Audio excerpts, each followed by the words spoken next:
Hi,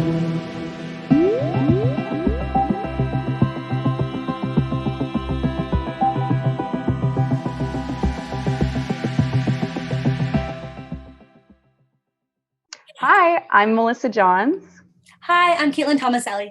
And it's our pleasure to welcome you to Indigenous Digital Development Day, or DDD. DDD is a jam-packed day of online programming to take your creativity and career to the next level.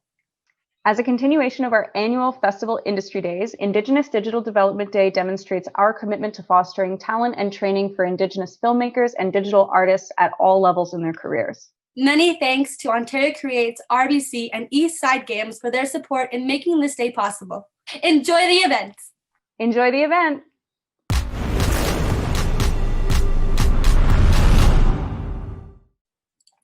Ani, Bojo, and welcome to imagineNATIVE 2020 DDD Youth Rising in Digital. My name is Kaitlynn Tomaselli, and I am an Indigenous youth from Shushigoaning First Nation, which is located on Manitoulin Islands. And right now, I'm coming at you from Toronto. But yeah, right now, I just want to take this moment to acknowledge the land that I'm on, as that's important to build in our routine.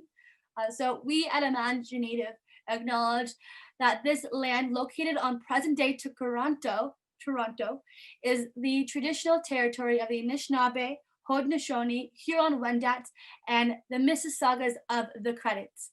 We acknowledge the Dish with One Spoon Covenant, a treaty whose spirit is one based in collective stewardship and reciprocity.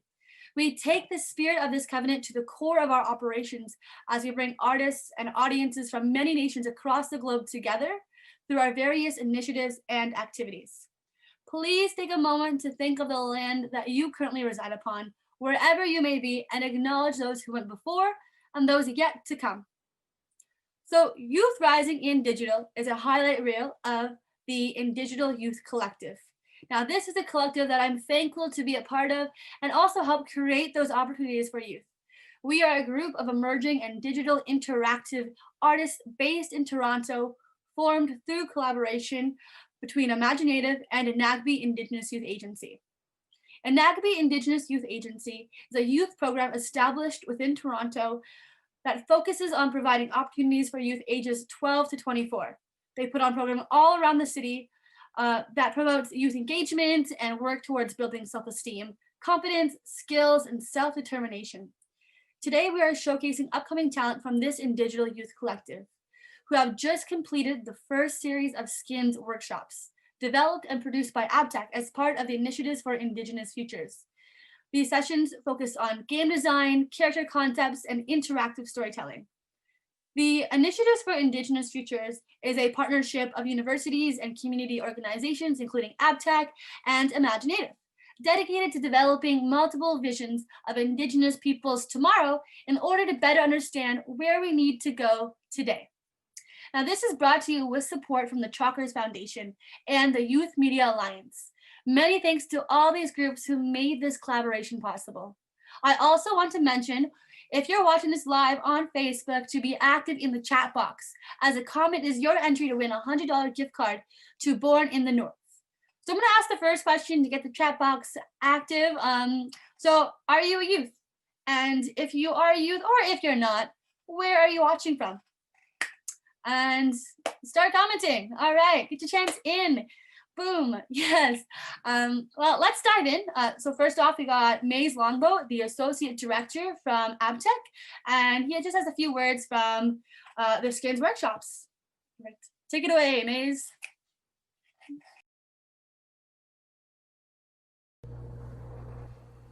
Sego. My name is Maize Longboat, and I'm the Associate Director of the Skins Workshops on Aboriginal Storytelling and Digital Media with Aboriginal Territories in Cyberspace and the Initiative for Indigenous Futures. Since 2006, the Skins Workshops have taught Indigenous youth how to adapt stories from their communities into experimental digital media, such as video games. One of our goals is to encourage Indigenous youth participants to envision themselves in the future while drawing from their heritage. We believe this helps to promote and preserve our stories, languages, and cultures, while also exposing our youth to the digital tools of today and tomorrow. Currently, the workshops we offer are split into 3 unique streams. video game, machinima, and 7th gen character design. Each stream teaches participants different creative tools and techniques that can serve as entry points for future exploration in digital media making. It's our hope that the Skins workshops inspire Indigenous youth participants to continue to be producers, not just consumers, of digital media, and show the world how important their stories are. As the instructors of this workshop series, Gahandawax and I taught curricula from all 3 Skins streams over the course of the series' 4 sessions. From character design to avatar creation, interactive storytelling to 2D game world building, the talented youth from the iNdigital Youth Collective brought their good minds and enthusiasm to our weekly workshops. To see some of the works done by the youth, check out our workshop reports at www.indigenousfutures.net/workshops/past-workshops. Nyawa to imagineNATIVE for hosting this initiative. Next, we are going to dive in and take a look at the snippets of each of the 4 workshops that we learned. So these are a couple images I kind of explained what 7th gen character design is. It's thinking about your children's children 7 times over and what they will and who they will be and what they will look like. So as you can see, this is where character design starts with the paper and pencil. So in this world that I made is where dinosaurs and humans live in harmony. And there was this little baby dinosaur named Rexy. He was born in 2039, which doesn't seem that far away, so that's how far my thing takes place in the future. And he's basically the size of an egg, of a baby dinosaur, because he's a failed experiment where he never grows old, never ages, never grows bigger. He just stays a little newborn baby dinosaur size. But in his spare time, he just sits at home and watches the news. That's how he learned English. I was thinking they travel around like carrying seeds and songs and stories. And also they speak a lot of different languages. And then they just kind of travel around. I don't know if they're like canoeing or what kind of transportation exists in this future. But yeah, they're just kind of like visiting all the different communities that I'm imagining will pop up and start thriving. And are like sharing all this knowledge and like sharing seeds to make sure they grow. Like it's the end of the world, well, kind of is, but end of the universe and don't have any laws, anarchists, basically. Then you have what he's a part of. I haven't figured out a name for them, but basically they're a group that are trying to clearing up the area and make sure others live. Mm-hmm. He plays one of the roles in the group that are a very lone wolf part, which was kind of his mentality.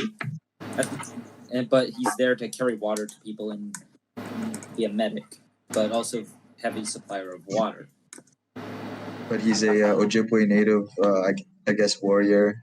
I guess in his case, ex-military, since like it's kind of like a wasteland type of thing. But he's trying to keep his traditions alive after the bombs fell. Keeps the hand drum. He has a hand drum and his hand stick. Yeah, I was thinking like songs as well. And he also has weapons to defend himself. And he's from Manitou, and food is scarce for him. He's constantly looking for clean air and clean drinking water, because not everywhere is like good. Has to travel outside of like radiation zones to scavenge for tools and food. Their name is Thunder. They come from the Thunderbird clan. Thunder was named after the storm that happened the evening of their birth. Thunder has a huge adventurous imagination. Their family goes back many generations, living around the Great Lakes. The communities around the Great Lakes are able to roam freely without any treaties or laws stopping them, and everyone lives in harmony. They are all enriched in traditional teachings and culture. They speak all fluent Anishinaabe-Moan. The Nokomis calls them their little wanderer because they often go on long walks around the shores of the fresh water, collecting rocks.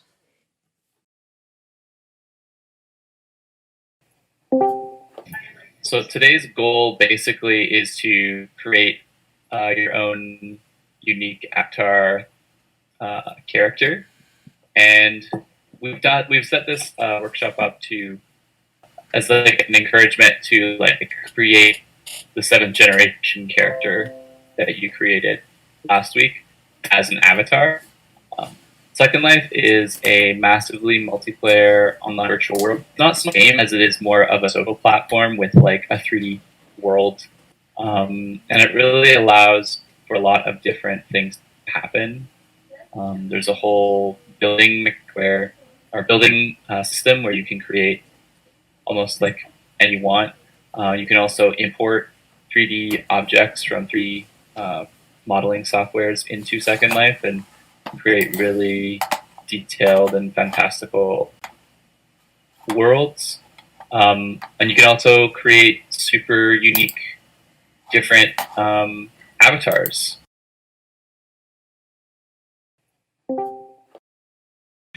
Okay, so let's talk a little bit about Twine. So today, we're going to use Twine to explore how it can be used as a medium for Indigenous storytelling. Twine is an open source tool that's used for telling interactive, nonlinear stories and to create linear visual novel type experiences. It's a popular choice for creating choose your own adventure style games. So kind of a digital version of the book that when you open a page and you read the passage, it says turn to page 10 or turn to page 13, and then you you make a choice and you turn to that page and the story continues. But this is a digital version of that. It's also a very powerful tool in the hands of masters because there are just so many possibilities of how you design your very own Twine games. And the reason for this is because Twine is made and built upon HTML and CSS, which are coding languages that the internet itself is built upon. And so what's really great about learning Twine is that it can be a bit of an introduction to, larger like applications on the web.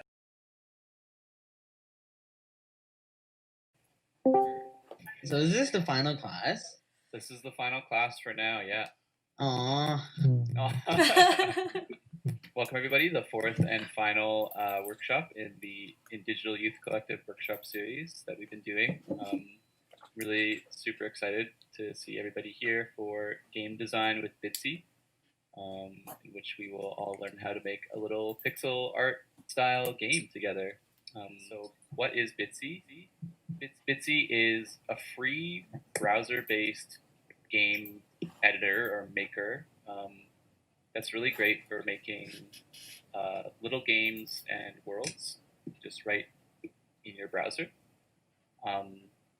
It has built-in tools for designing things in games like narratives, levels, art, and different interactable things.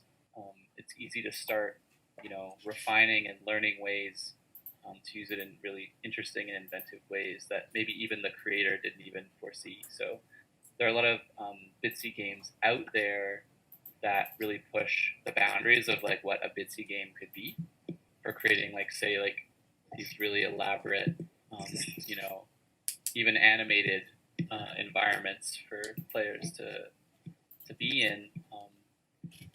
But then there's also Bitsy has a really healthy and strong hacking community as well. So people have gone and made tools to totally change how Bitsy works from a back end perspective. So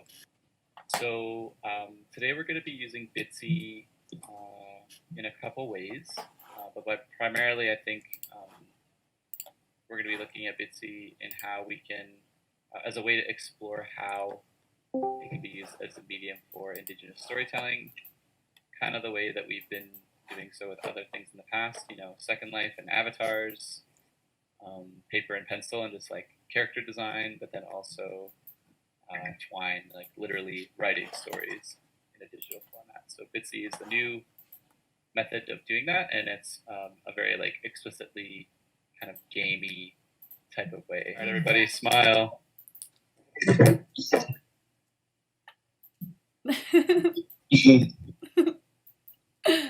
Oh, you're in the picture.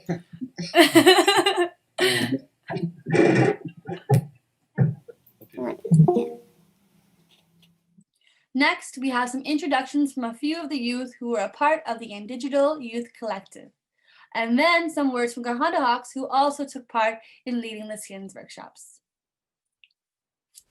Bojo, Kwingene Ulakma, Nakashinzo Zephyr, Wichao Longomao, Nilongomati Twinjai Lenape King, Wak Anishinaabe King, Wak Toronto Wikitit. Hey, I'm Zephyr. I was a participant in the 2020 iNdigital Youth Collective run by imagineNATIVE, and it was an incredible experience. Being in a space where I was learning alongside so many other Indigenous youth, I felt really safe to kind of like ask questions and bring whatever stories I wanted to bring to the table. I think my biggest takeaway from being in this kind of environment was being able to trust my instincts and my own creative process. I think seeing everyone else, like their process, and then the really awesome Indigenous facilitators being there to guide us whenever we felt a bit lost or confused, really let some really awesome work come out of it. I was able to kind of like start from just an idea and then work my way to a finished game or character at the end of a day, so that was a pretty cool experience. I think my main goal with all the knowledge I learned from these workshops is to make language revitalization games. I feel like digital media, interactive media, is a really great tool for stuff like that. And my main focus is Anishinaabemowin and Huliliksuakan or Lenape.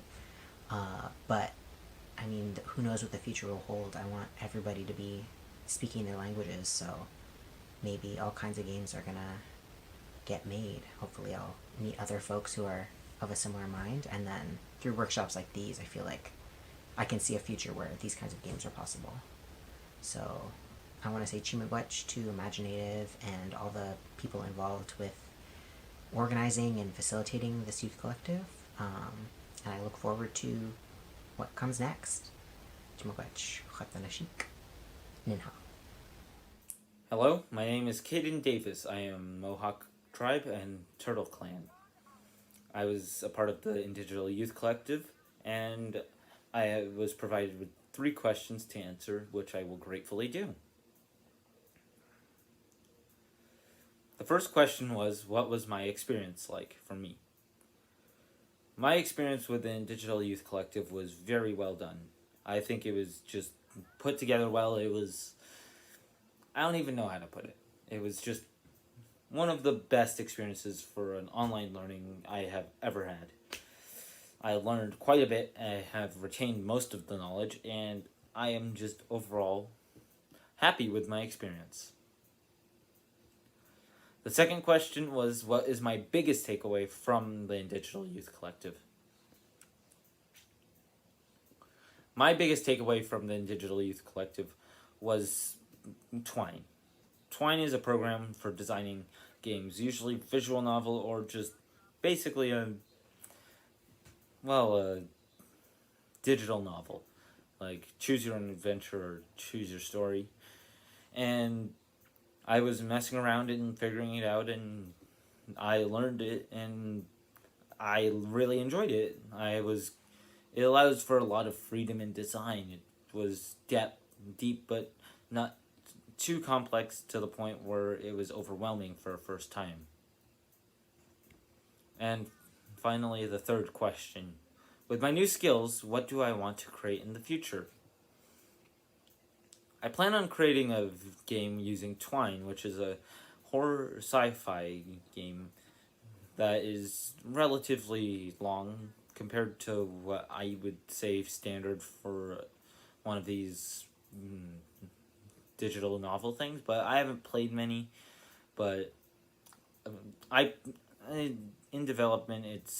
I'm working on it currently, and I am excited to just make a game, and I will put it out there sometime out online.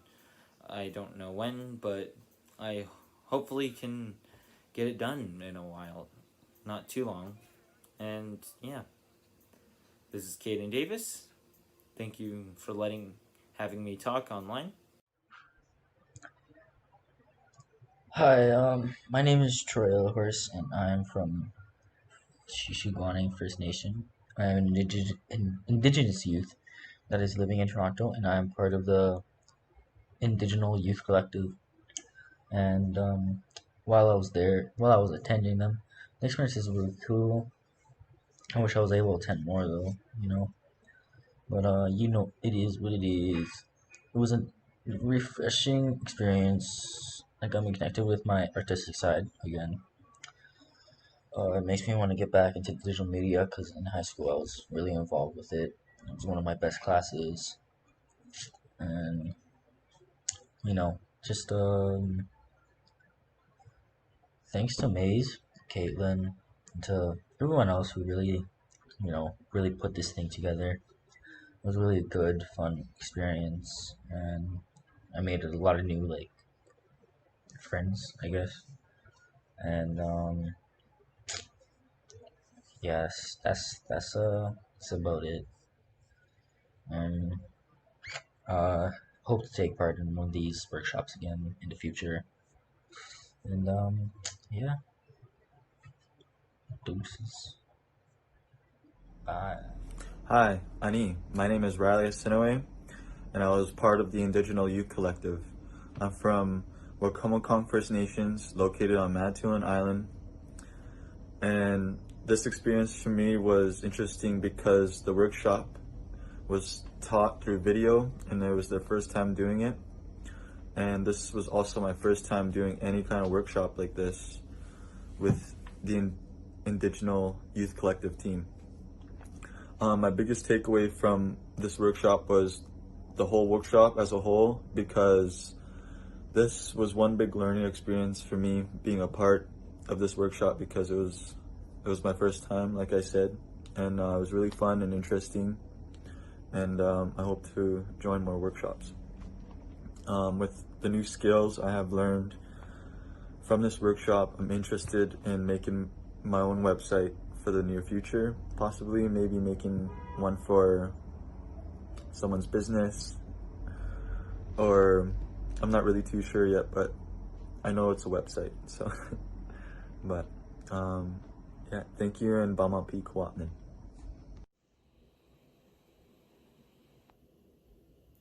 Hi, my name is Gahandawaks Tawisha, and I'm a 3D artist and illustrator from Gunnesadage. I've been a Skins workshop instructor for the last 2 years, and I was actually a participant in its very first iteration in 2008. One of the most exciting things about these workshops is that they do more than just teach participants new skills. They also provide access to mentorship and a fast-growing community of Indigenous creatives. They allow both participants and instructors to build a network of people to potentially collaborate with in the future. At the end of the day, that's what these workshops are really about. We want to create a space for Indigenous people to both imagine and build our collective futures together. I hope you enjoy this highlight reel that showcases youth rising in digital. All these programs, Second Life, Twine, and Bitsy, that we learned in these workshops are free to use and are super accessible. They're a great way to get started into learning about digital creation. I will drop the links to these programs in the comments for those who are interested. I want to say a big chimmy gletch to Maize and Gahandawaks for the Skins workshops, for ENAGB Indigenous Youth Agency, Zephyr, Caden, Riley, Troy, Hayden, Martin, and Alexis for making the Indigital Youth Collective a success. I'm truly looking forward to seeing more come from you all. Thanks again to our supporting partners, the Chawkers Foundations and the Youth Media Alliance. If you are interested in learning more about the iNdigital Youth Collective, keep an eye out on the imagineNATIVE website and our social media for updates on more programming. All right, and that is everything. Bye, Mappy!